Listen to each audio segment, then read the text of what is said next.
o que é mais importante do que você vir para o seminário? É você trazer uma família amiga. Vamos fazer isso. O que vale, mas nós vamos falar um pouquinho sobre isso. Toda vez que Deus faz algo na tua vida, se parar só em você, é vão aquele agir que foi promovido na sua vida. Tudo aquilo que Deus faz na minha vida não pode parar em mim. Toda colheita que eu tenho diante de Deus, ela não pode ser uma colheita para só eu desfrutar daquilo que Deus fez.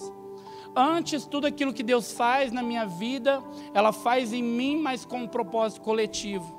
Então não há motivação para você ser abençoado e não poder abençoar os outros. De que vale eu chegar aqui e ser abençoado, receber uma palavra poderosa na minha vida e sair daqui e só eu desfrutar daquilo que foi construído no meu coração?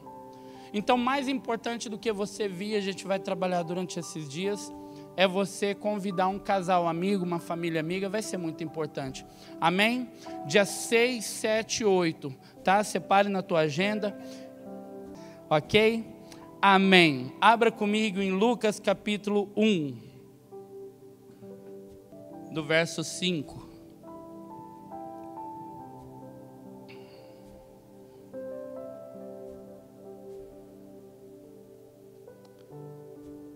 Amém? Todos abriram? Nos dias de Herodes, rei da Judéia, houve um sacerdote chamado Zacarias, do turno de Abias.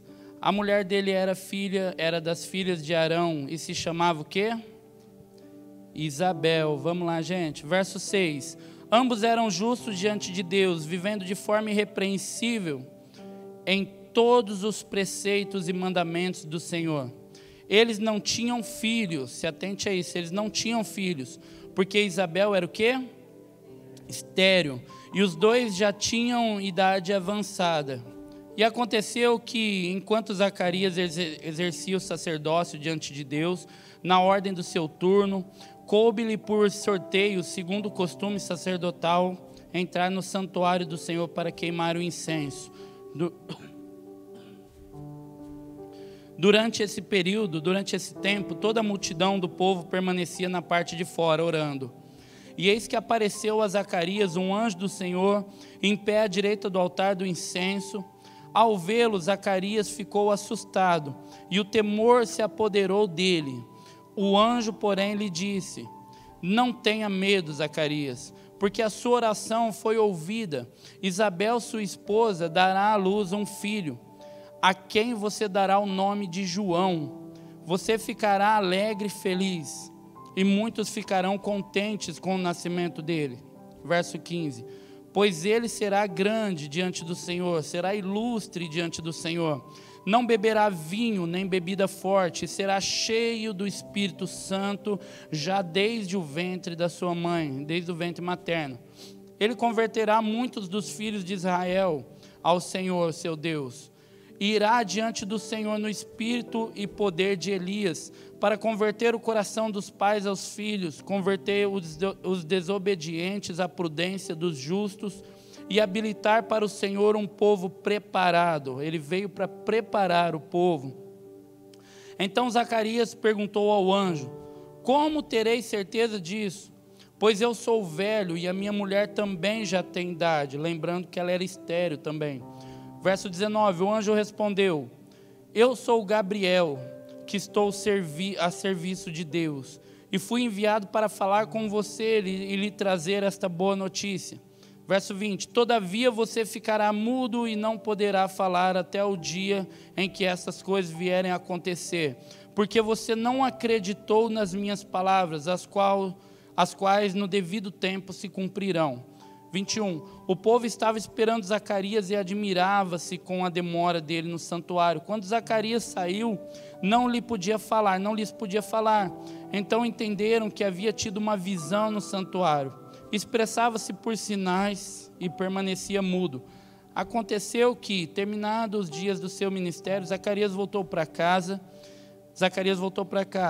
Passados esses dias, Isabel, a mulher de Zacarias, ficou grávida, e ela não saiu de casa durante 5 meses, dizendo: Foi isto que o Senhor me fez, ao contemplar-me, para acabar com a vergonha diante de Deus. Uma mulher estéril era vergonha diante do povo. Verso 26, no 6º mês, o anjo Gabriel foi enviado por Deus na cidade da Galileia, chamada Nazaré, a uma virgem que estava comprometida a casar com um homem da casa de Davi, cujo nome era José. A virgem se chamava Maria. Perdão, gente. E aproximando-se dela, o anjo disse: Salve, agraciada, o Senhor está contigo. Ela, porém, ao ouvir essa palavra, perturbou-se muito e pôs-se a pensar no que poderia significar essa saudação. Mas o anjo lhe disse: Não tenha medo, Maria, porque você foi abençoada por Deus. Você ficará grávida e dará à luz a um filho, o qual chamará pelo nome de Jesus. Este será grande, ilustre, e será chamado Filho do Deus Altíssimo. O Senhor lhe dará o trono de Davi, seu pai. Ele reinará para sempre sobre a casa de Jacó, e o seu reinado não terá fim. Verso 34. Então Maria disse ao Senhor: Como será isto, se eu nunca tive relação com um homem algum? O anjo respondeu: O Espírito Santo virá sobre você, e o poder do Altíssimo a envolverá com a sua sombra. Por isso também o ente santo que há de nascer será chamado Filho de Deus. Isabel, sua parente, igualmente está grávida. O anjo anuncia para Maria. Isabel, sua parente, também está grávida, apesar da sua idade avançada, sendo este já o 6º mês de gestação dela, para aquela que diziam ser estéril, porque para Deus nada o quê? É impossível. Então Maria disse: Aqui está a sua serva, Senhor, que aconteça comigo conforme a sua palavra. Então o anjo foi embora. Aí o verso 39, para a gente finalizar, até o 45. Naqueles dias, Maria se aprontou e foi depressa à região montanhosa, a uma cidade de Judá. Entrou na casa de Zacarias e saudou Isabel. Quando Isabel ouviu a saudação de Maria, a criança lhe estremeceu no ventre. Então Isabel ficou cheia do Espírito Santo e exclamou em alta voz: Bendita és tu entre as mulheres, e bendito é o fruto do vosso ventre. E que grande honra é para mim receber a visita da mãe do meu Senhor, pois logo que chegou aos ouvidos a voz da saudação que você fez, a criança estremeceu de alegria dentro do meu ventre. Verso 45, bem-aventurada que creu, porque serão cumpridas as palavras que lhe foram ditas da parte do Senhor. Meu Pai amado, nós te agradecemos pela mensagem, pela palavra, e que essa palavra seja uma semente, Pai, o nosso coração uma terra fértil, e essa semente possa cair em nós e produzir frutos, Pai. Nós declaramos em nome de Jesus que tudo aquilo que vem da parte de Satanás parte em retirada agora. Nenhuma obstrução nos nossos sentimentos, no nosso ouvido, no nosso coração, nada que possa impedir a sua mensagem de produzir o fruto que ela vem por destino, em nome de Jesus. Aleluia! Esse texto é maravilhoso. O nascimento do Cristo, o nascimento profético, o nascimento de João Batista, a gestação dos dois, duas mulheres se encontram e quando uma sauda a outra, o ventre dela salta, a criança que está no seu ventre, ele salta de alegria porque ali há um encontro daquele que prepara o caminho e aquele na qual foi preparado o caminho. Aquele que há um propósito de ser aquele que anuncia quem está vindo e aquele está no ventre que é quem de fato teria que vir. Olha que interessante, quando essa história é relatada, nós começamos a perceber que não só há um mistério no nascimento, mas há um mistério também no ventre profético. Qual que é o ventre profético? Aquele que está gerando algo que vai mudar a história de algo. Olha que interessante, quando o anjo visita Zacarias, ele está dentro do santuário, ele está ali oferecendo no teu momento de ofício, ele está ministrando no altar do Senhor, no altar do incenso, e o anjo se depara diante dele: olha, Zacarias, eu vou te dar um filho, e esse filho, ele se chamará João. Ele vai anunciar, ele vai ser o precursor, ele vai ser aquele que vai adiante do caminho, ele vai ser aquele que vai preparar o caminho, ele vai ser aquele que vai apontar para aquele que está vindo como o propósito real da existência da humanidade, a salvação da humanidade. E Zacarias não entende, ele fala: não, mas eu sou velho, a minha mulher é velha, o ventre da minha esposa já não tem a capacidade mais de gerar, e além da nossa idade, também a minha esposa, e nós somos avançados em idade. E a esterilidade do ventre dela. E o anjo diz: para o Senhor nada é impossível. Mas porque você não creu, você vai ficar mudo a partir de hoje, até que se cumpra aquilo que foi falado por intermédio de Deus através do anjo Gabriel. E ele sai dali, ele creu naquela palavra, lógico, acabou ficando até mudo. E ele, depois de tanta demora, ele sai dali, todos que estavam à volta, atemorizados, porque aquele homem não saía de lá. E aí eles entendem: pô, alguma coisa aconteceu. Já viu quando você sai de dentro da igreja? E você sai lá para fora, você chega em casa, a pessoa fica te olhando assim, meio suspeito, chorou muito, né, Pátio? Pelo amor de Deus, está até inchadinho o rosto. Aí chega em casa: peraí, tem alguma coisa aí, aconteceu alguma coisa.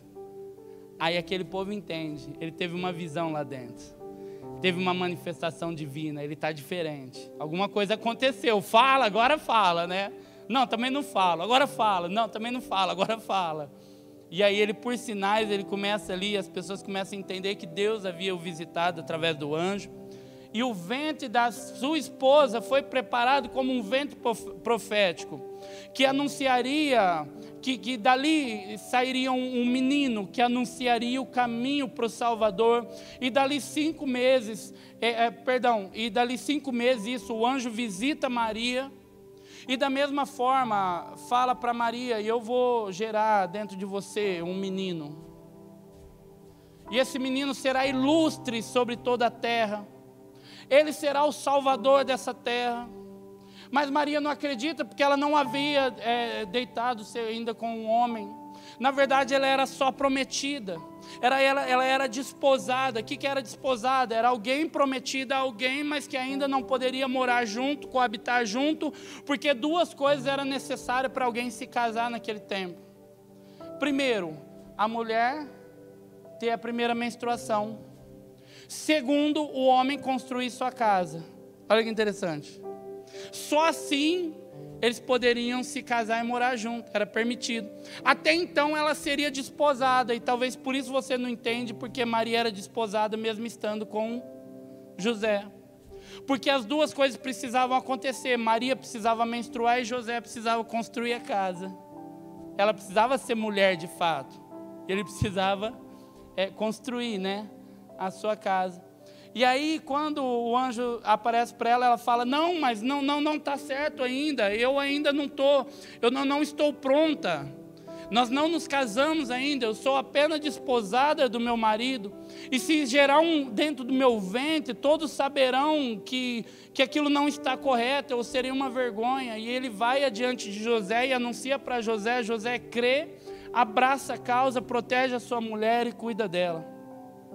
Mas o que nós precisamos entender nessa manhã, e aqui eu quero caminhar com você, me dê como presente a sua atenção.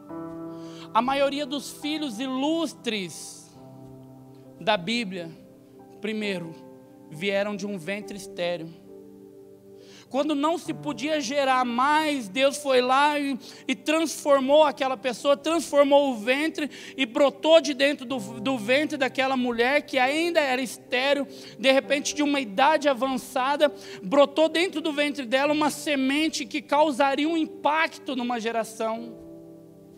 Por que eu estou falando isso? Porque talvez, e só talvez, dentro de você, Deus quer construir algo, quer fazer com que você gere algo tão poderoso, capaz de construir coisas ilustres, coisas poderosas na geração na qual você vive. Muitas vezes nós não nos achamos capazes de gerar coisas poderosas. Mas Deus está falando para você nessa manhã, mesmo que o teu ventre é estéril, não está falando de útero, está falando de poder de gerar. Talvez você não se ache capaz mais de operar coisas grandiosas, mas Deus está falando para você, não importa a tua idade, não importa a esterilidade espiritual que há sobre a tua vida, Ele é capaz de operar na tua vida uma capacidade de gerar novamente coisas ilustres para Deus. O poder que há nisso.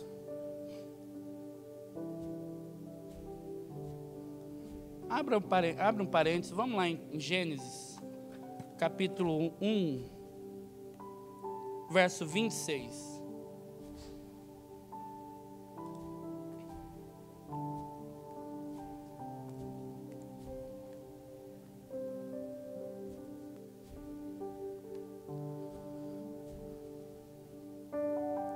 E Deus disse: façamos o homem a nossa imagem, conforme a nossa semelhança. E tenha ele o quê? Domínio. Aí ele vai falando sobre os peixes do mar, sobre as aves, sobre os animais domésticos, sobre toda a terra. Verso 27. Assim Deus criou o ser humano à sua imagem, a imagem de Deus criou.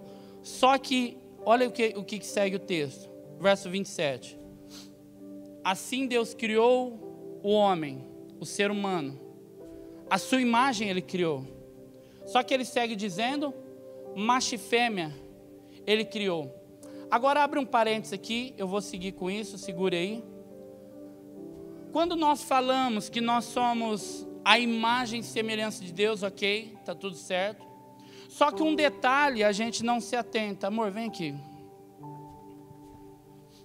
Eu posso ser a imagem e semelhança de Deus, fica aqui. Mas me faltam alguns atributos. Perceba no texto, façamos o homem a nossa imagem conforme a nossa semelhança. Só que aí o texto, em 27, o versículo 27, ele fala, e Deus criou o homem, a sua imagem, a sua semelhança, conforme a sua semelhança, macho e fêmea ele criou. Por que ele está falando aqui? Dos atributos que cabem à semelhança de Deus. Então, quando eu falo que eu sou a imagem e semelhança de Deus, como homem, me falta atributos. Qual que é o primeiro? Gerar, multiplicar. Qual que é o atributo de eu, como homem, carrego da essência de Deus? O domínio. Dominar sobre todas as coisas. O governo que está sobre a vida do homem. Mas me falta um atributo. A multiplicação.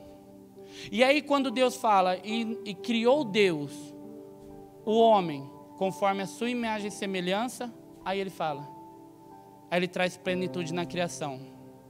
Macho e fêmea ele criou. Governo, multiplicação. É lindo isso ou não? O que é a imagem e semelhança de Deus? Governo, multiplicação. O Senhor governa sobre toda a terra, mas Ele precisa de um ventre para multiplicar. Por isso que nós não podemos nos comparar, porque você é diferente de mim.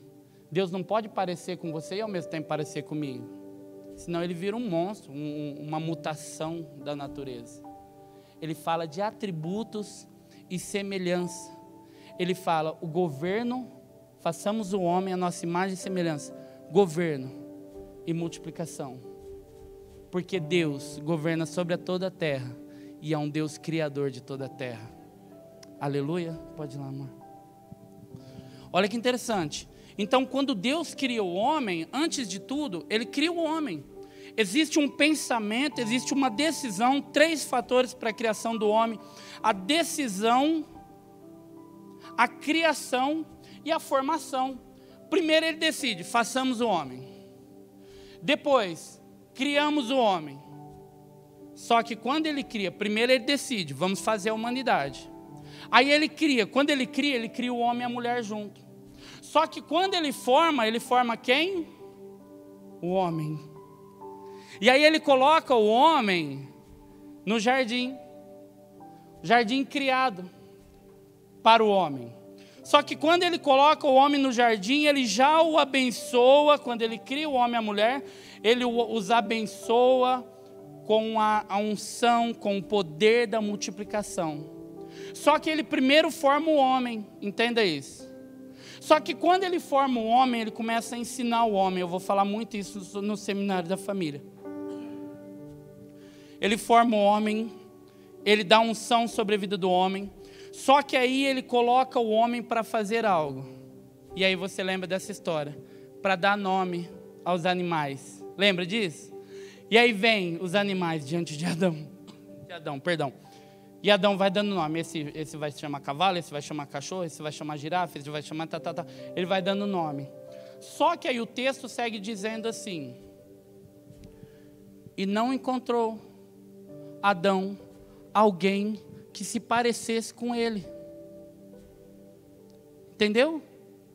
Então Deus colocou Adão diante do poder de multiplicação que havia nos animais, e ele se depara com aquela situação, mas ele não encontra um ser criado capaz de gestar ou de gerar junto a ele.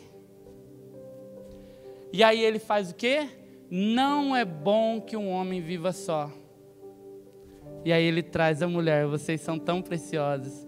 Aí ele traz a mulher, tira a mulher de dentro de Adão. E ali ele faz agora a plenitude da criação. Olha que interessante. Está entendendo ou não? O poder de criação que há naquilo que Deus faz no ventre profético. E aqui eu não estou falando só da gestação de uma criança. Eu estou falando da gestação de propósitos na tua vida. Olha só, homens ilustres que vieram de mulheres estéreis. Sara era estéril, gerou Isaac, um homem ilustre. Rebeca estéril, gerou Esaú e Jacó. Raquel gerou José e Benjamim. Raquel estava pronto para morrer. Aí Raquel sente fortes dores. Pronta a morrer, ela diz, Benoni é o nome desse menino, é a minha aflição, é a minha dor. Mas o pai dela corre na frente e fala, não, o nome desse menino não vai ser aflição, não vai ser dores. O propósito da vida desse ser criado não é dor, não é aflição. O propósito da vida desse ser criado é Benjamim, é o filho próspero, é o filho ideal, é o filho principal, é os primórdios, é as primícias do ventre.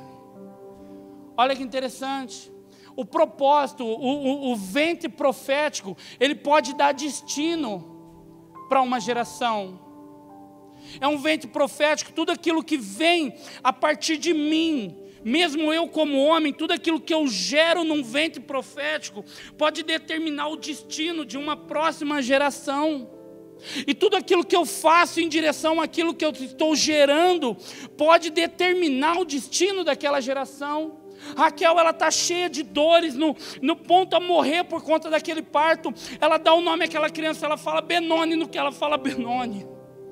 O pai já corre no meio daquela criança, ele fala, não, aflição não. Esse destino eu não quero para aquilo que eu estou criando, para aquilo que eu estou gestando. E ele troca o nome daquela criança ali, porque ele sabia que ali seria selado o destino. Olha que lindo. A mãe de Sansão não tem nome na Bíblia aqui, mas a mãe de Sansão era estéril. Ana era estéril, gerou a Samuel. Isabel era estéril, gerou a João Batista. Todos os seres ilustres vieram de um ventre espiritual estéril. Mas agora, para gerar o Cristo, não poderia ser estéril. Teria que ser puro e santo. Olha que interessante. Não poderia ser gerado de uma mulher estéril, porque ainda que a mulher era estéril, Deus vem e desata o ventre dela, mas ainda precisa de uma intervenção do homem para gerar o destino daquilo que está sendo gerado. Mas para Jesus não pode ter intervenção humana. É um ventre puro. Olha que interessante.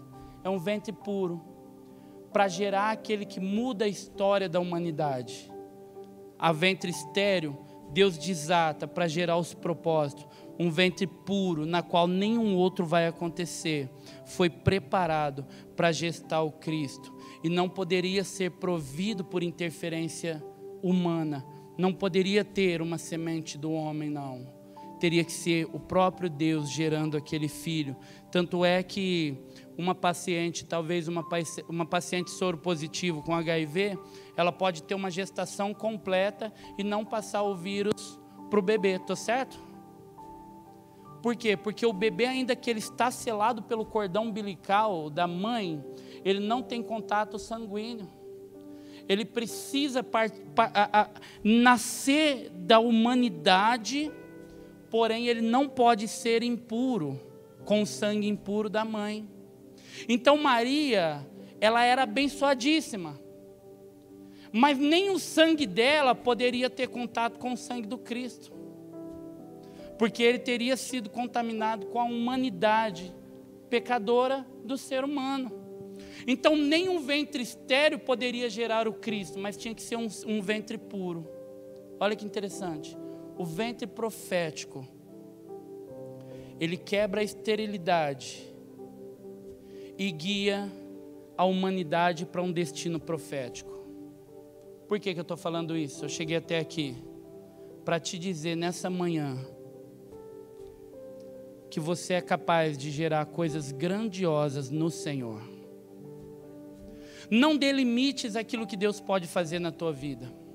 Não dê limites, não bloqueie a ação de Deus na tua vida. Não diga eu não posso, não diga eu não consigo, não diga eu não vou, não diga eu já sou adiantado em idade ou eu tenho baixa idade. Não diga mais eu não sei falar, não diga eu não sei andar, não diga eu não tenho conhecimento. Só abra o teu coração, porque Deus é capaz de trazer filhos ilustres até em ventres estéreis para transformar a humanidade através do propósito daquele que você está gerando. Está entendendo ou não? Eu digo sempre aqui nas nossas reuniões, não bloqueie o agir de Deus na tua vida, porque talvez aquele que tem o mais perfil de quem poderia ser usado por Deus não está sendo usado, porque Deus não vê o que está fora, Deus vê o íntimo do coração. E talvez aquela irmã que você não dá nada, ela se levanta e diz: assim diz o Senhor. E a palavra que sai da boca dela transforma a tua vida, transforma a tua geração e dá destino ao propósito que está sob o seu lugar. Não dê limites ao agir de Deus na tua vida. Porque um ventre pode ser estéril, mas ele pode promover aquilo que é impossível na sua vida.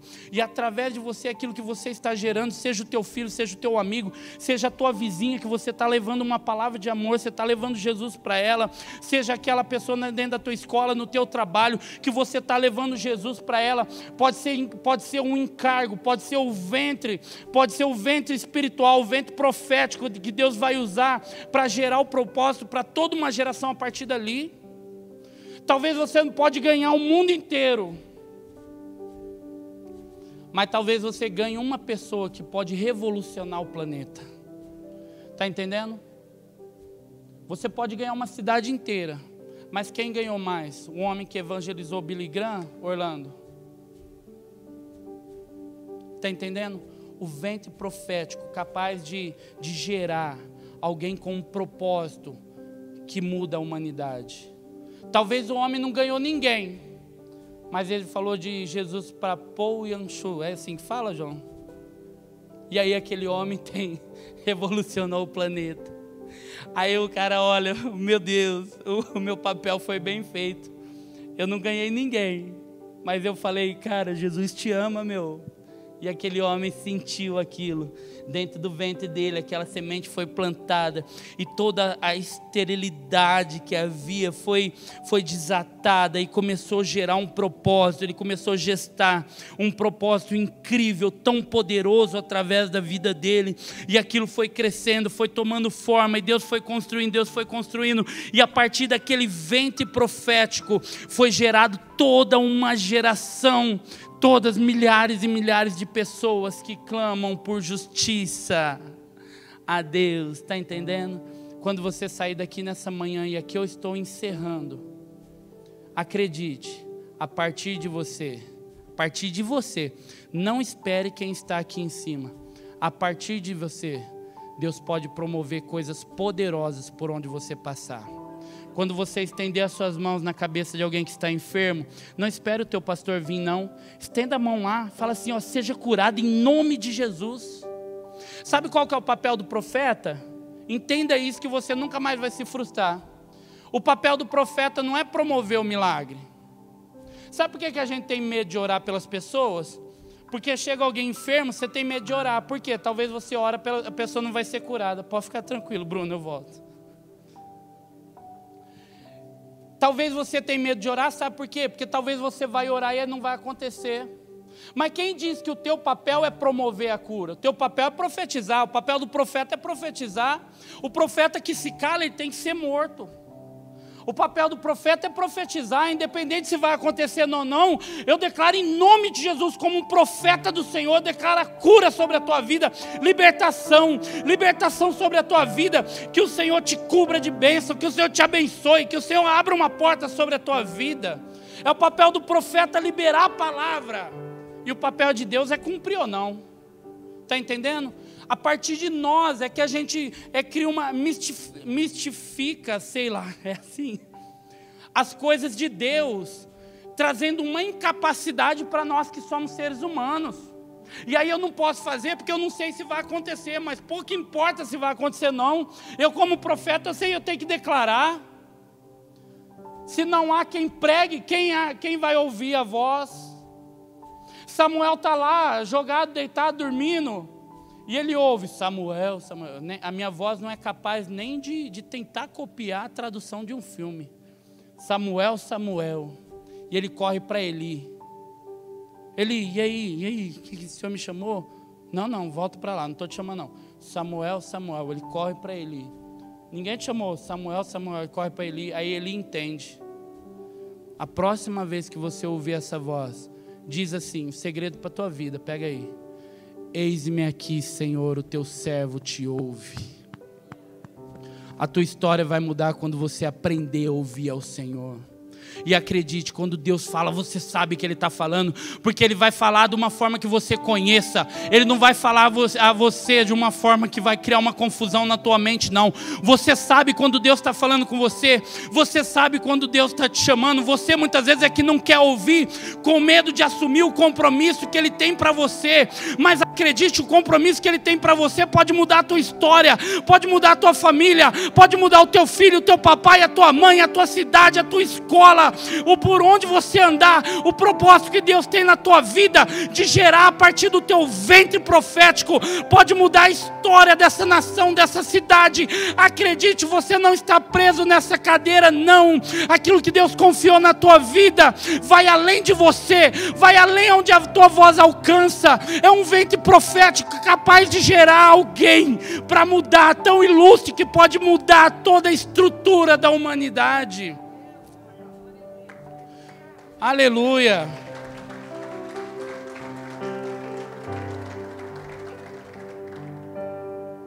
Se coloque de pé em nome de Jesus.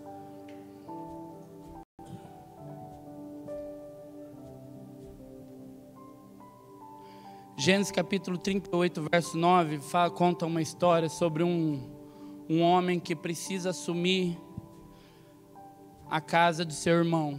O irmão morre. Era comum, era a cultura do tempo. O irmão morre. Se eu morresse, já passou, né? É lá atrás.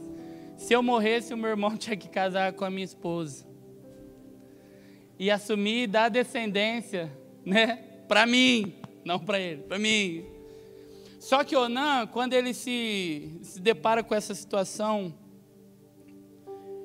a Bíblia diz que Onã lançava sêmen em terra. Ele tinha relações com a mulher do seu irmão, Tamar, né, João?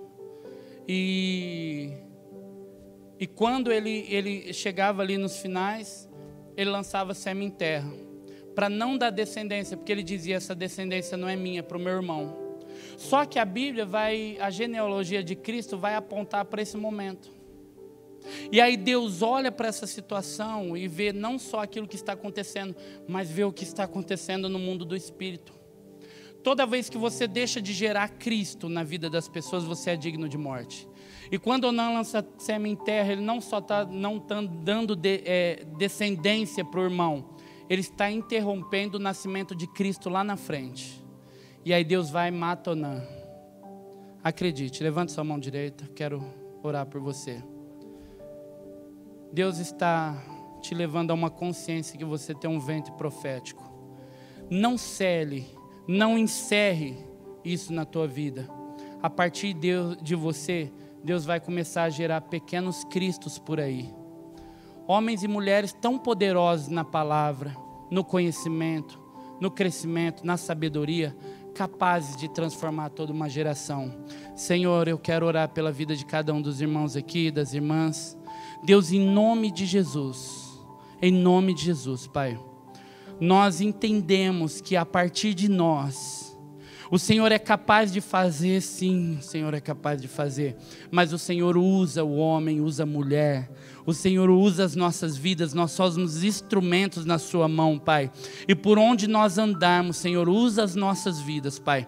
Nós queremos a partir de hoje, Senhor, gerar, Pai, gerar homens, gerar pregadores, gerar médicos, gerar professores, gerar homens de caráter, mulheres de caráter, homens doutos na palavra e no conhecimento, mulheres doutas na palavra e no conhecimento, homens e mulheres capazes de transformar toda uma geração por aquilo que o Senhor tem promovido no nosso ventre profético.